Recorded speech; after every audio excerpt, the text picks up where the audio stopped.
Auzubillahiminash-shaytanir-rajim. Bismillahir-rahmanir-rahim. Assalamu alaikum students. This is lecture number 17. Topic है synonymous और antonyms. Students, आज से जो हमारा काम शुरू हो रहा है वो बिल्कुल इम्पॉर्टेंट है और आपके दोनों टेस्ट ई केट और एम केट स्टूडेंट्स दोनों के लिए बहुत बहुत इम्पॉर्टेंट है. लेक्चर भी बिल्कुल थोड़ा है, इतना ज़्यादा नहीं है क्योंकि इसमें इतना कॉन्सेप्ट नहीं है जिसके लिए हम टाइम आपका ज़्यादा लें. बिल्कुल टू द पॉइंट चीज़ें हैं और बिल्कुल आसान है. अच्छा, आज का जो टॉपिक है सिनोनिम्स और एंटोनिम्स. आज एम केट और ई केट दोनों को देखें कि एम केट स्टूडेंट्स के लिए 20 में से तकरीबन 8 सवाल जो आते हैं वो सिनोनिम्स और एंटोनिम्स के आते हैं. 20 सवाल. तो ये 20 सवाल जो आपके सिनोनिम्स और एंटोनिम्स हैं, इसका मतलब आप अंदाज़ा लगाएं कि इसका कितना परसेंटेज आपके टेस्ट में आ रहा है. ऐसे ही अगर आप देखें कि ई केट स्टूडेंट्स वालों के लिए देखें कि उनके जो सवाल आते हैं वो 25 आते हैं तकरीबन, और उसमें से भी 10 जो सवाल होते हैं 5-5 सवाल सिनोनिम्स और एंटोनिम्स के होते हैं. तो ये आपका एक बड़ा इम्पॉर्टेंट टॉपिक है जिसको आपको कवर करना है और बिल्कुल आसान है. इसमें अगर देखा जाए तो थोड़ा कॉन्सेप्ट होता था मगर आजकल नहीं है.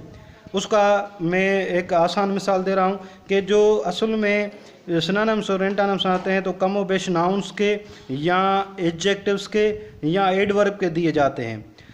होता यह है कि सवाल दिया जाता है, एक नाउन पूछा जाता है और उसका सिनोनिम्स पूछा जाता है. तो ऑप्शंस में ये होना चाहिए कि कुछ एडजेक्टिव्स कुछ एडवर्ब्स दिए जाएं, उसके बाद कोई एक नाउन हो तो उसको आइडेंटिफाई कर लेते हैं कुछ निशानियों से. मगर यहाँ पर ऐसे नहीं होता. यहाँ पर क्या होता है कि जो टेस्ट होते हैं वो बिल्कुल ऐसे होते हैं कि अगर नाउन है तो नाउन के ही 3-4 ऑप्शंस होते हैं. तो वहाँ पर कॉन्सेप्चुअली अगर जान भी लें कि ये अल्फाज हैं ये हमारे नाउन के तौर पे इस्तेमाल होते हैं, मगर वहाँ पर उनको जवाब देना बिल्कुल मुश्किल हो जाता है. तो ये तरीका यही है कि हमें क्या करना होगा, हमें बिल्कुल डायरेक्ट तरीका अप्लाई करना होगा. वो ये हो कि स्पेलिंग का तरीका, कि स्पेलिंग भी याद हो और लफ्ज़ की माने भी याद हो. लफ्ज़ की स्पेलिंग और लफ्ज़ की माने याद है आपको तो इसका मतलब आपको पूरा काम आपका जो टॉपिक है वो क्लियर हो जाएगा. मिसाल के तौर पर अगर यहाँ पर मैं आपको एक बुक दिखा रहा हूँ, उस बुक में ये देखें एक टॉपिक दिया गया है, उसमें पूछा गया है कि आप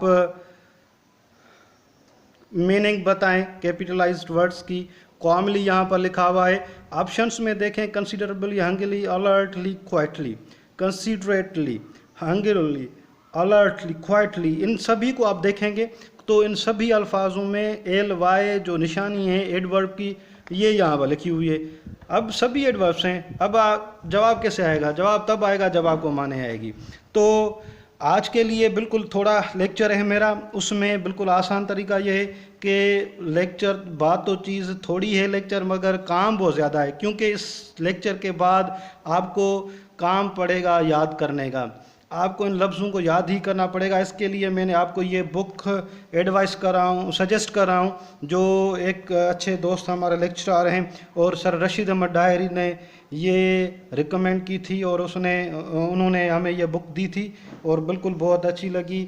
आप पढ़ देखें. ये comprehensive intermediate vocabulary by Ali Raza Sial साहब. ये लेक्चरर हैं मोरो में, प्रोफेसर हैं मोरो में, और ये बुक आपको 200 रुपये में मिलेगी. अगर आप नहीं ले रहे तो मैं अभी आपको स्कैन करके सभी को व्हाट्सएप कर रहा हूँ, आप उसको भी इस्तेमाल कर सकते हैं. मगर जैसे कि राइटर ने एक बड़ी मेहनत करके ये चीज़ें लिखी हैं, इसलिए उनकी इनकरेजमेंट के लिए और एप्रिसिएशन के लिए आप अगर हो सके तो आप ये बाज़ार से ले लीजिएगा या ऑर्डर दे के मंगवा लीजिएगा.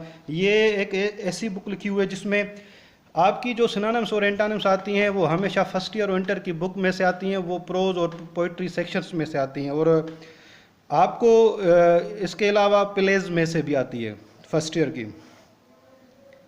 तो आपको क्या है कि ये बुक क्या कर रही है कि फर्स्ट ईयर कंटेंट्स जो लिखा हुआ है देखें, प्रोज सेक्शन, पोइट्री सेक्शन, और उसके बाद आप देखें सेकंड ईयर एक प्लेज भी लिखे हुए हैं, सेकंड ईयर पोइट्री सेक्शन भी लिखा हुआ है.